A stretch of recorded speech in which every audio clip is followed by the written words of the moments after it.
So anyone who's tried filmmaking knows there is tons of stuff to learn. On a Hollywood film crew, each member has years and years of experience in that one specific field. So for upcoming filmmakers, trying to learn all of that stuff really does take a long time. So I thought it'd be a cool idea to take a look back, starting with my first film, and then seeing the progress of where the significant learning points were for me, and to say, look, you can see from this film I didn't know anything about lighting, but then in the next one I had bought myself my first light and I was experimenting with that. Looking back to see where the main progress points were. So let's go all the way back to 2010 and see my first film.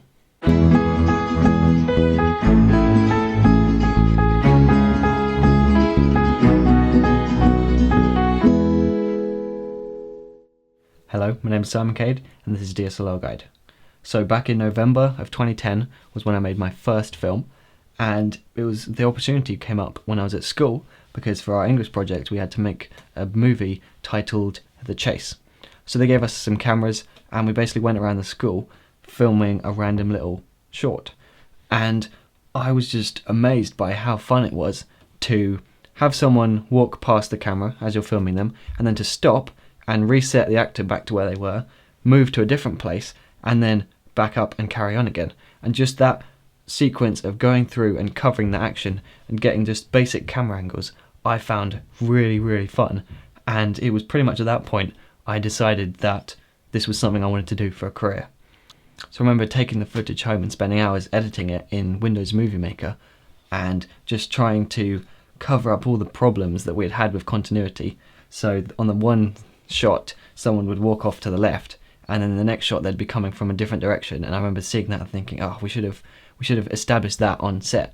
And there were just lots of little things problems which I ran into because obviously I was very inexperienced.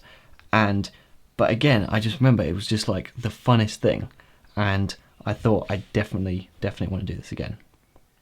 So since it was close to my birthday, I looked in the Argos catalogue and I found this camera. This is a very inexpensive little camera which shoots 480p as its highest resolution. But to be fair, actually, it lasted me for many, many years, and it has a 49 times optical zoom, which was one of the main reasons why I actually bought it. So since I now had a camera, I was ready to start shooting some short films. So I made a whole series of videos which I like to call the Nerf Era, because I basically got my little brother to be the only actor in these films, and using his vast Nerf gun collection, we made a whole series of action shorts, which basically consisted of him killing a bunch of clones of himself. So this was right around the time that my dad bought a Mac laptop, so I was suddenly introduced to the power of iMovie. So I scoured YouTube trying to find out the best ways to use iMovie, including doing effects like muzzle flashes and cloning, which is very useful in one particular zombie film.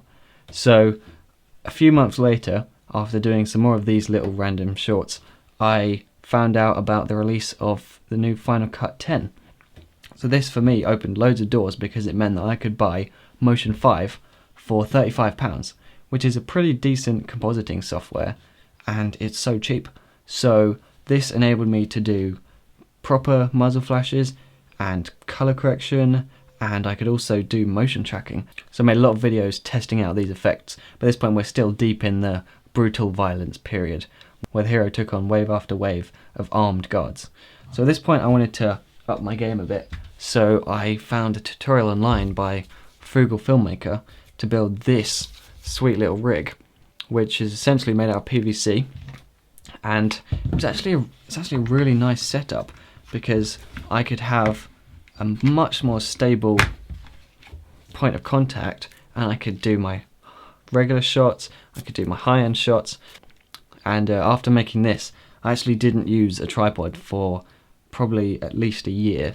I would just do every single shot with this. So inspired by Freddie Wong's video game themed shorts, I got some friends together and we filmed a Call of Duty video with lots of muzzle flashes, lots of blood hits, and no storyline, which was really fun. So at this point I was getting fairly confident with animating and compositing in motion.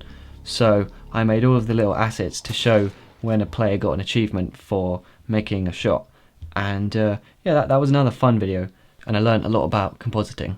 So at this point it was Christmas 2011, and I decided that I wanted to make something with more depth, something with more of a storyline, and something with even more brutal violence, even more muzzle flashes.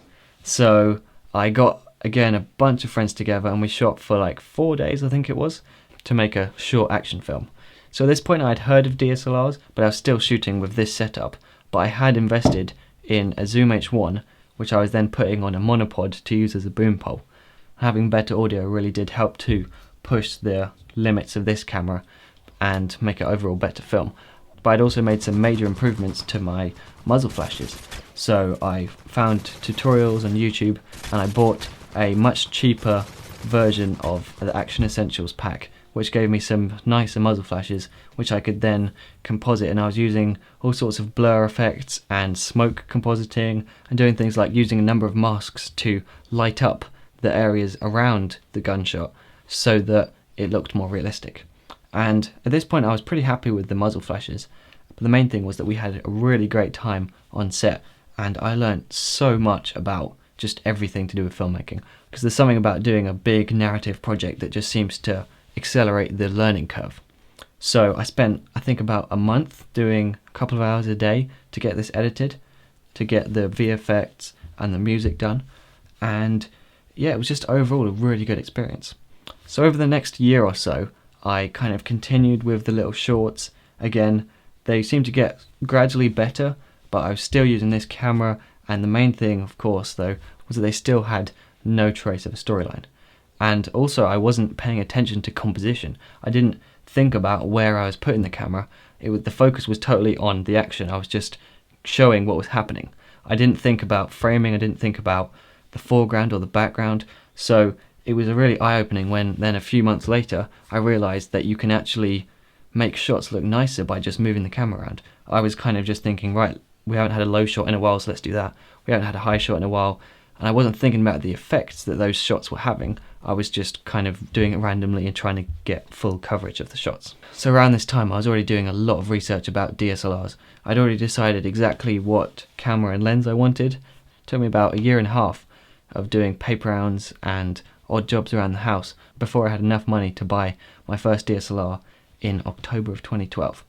So at this point I was also starting to think about composition. I was paying attention to the foreground and the background, and I was watching films with a filmmaker hat on, so I was looking at the shots and thinking, that one looks nice because they've done this, and paying attention to things like the cinematography, although not lighting just yet. So there was, and still is, tons of stuff to learn, but it was at this point I had a pretty good idea of how DSLRs worked, so I decided to start this YouTube channel, DSLRguide, and I started in late 2012, but I didn't actually stick to the weekly schedule until the new year. So from 2013 I've been doing these weekly videos, and I found that it was actually really good to have that weekly structure where I knew that I had a deadline, and just to get filming stuff and editing stuff on a regular basis, because before that I'd just been doing little short films probably 4 or 5 times a year. So that's where I'm going to stop for this video, in early 2013, where I had less than 100 subscribers on this channel and I was yet to make a video with a proper storyline. But in the next part of this story as a filmmaker, I'm going to talk about how I got my first professional freelance job, and I'm going to talk about doing my latest short film. I'm going to talk about learning about lighting, learning about sound design and storytelling in general. And I think this will be a helpful video for people because it shows how no matter where you are in terms of learning, it's really good to look back and see where you were just like a year before, because then you can see how much you've improved. And then if you think, well, a year from now I might be ashamed of my current work, but you know what, that's fine, because that means that you're just improving loads. So I think this is a good exercise for everyone to do. And of course, if you like this sort of video and you want to see part 2, then do let me know in the comments, because I'll get part 2 out as soon as possible. But yeah, so that's it for this week, and I'll see you next time.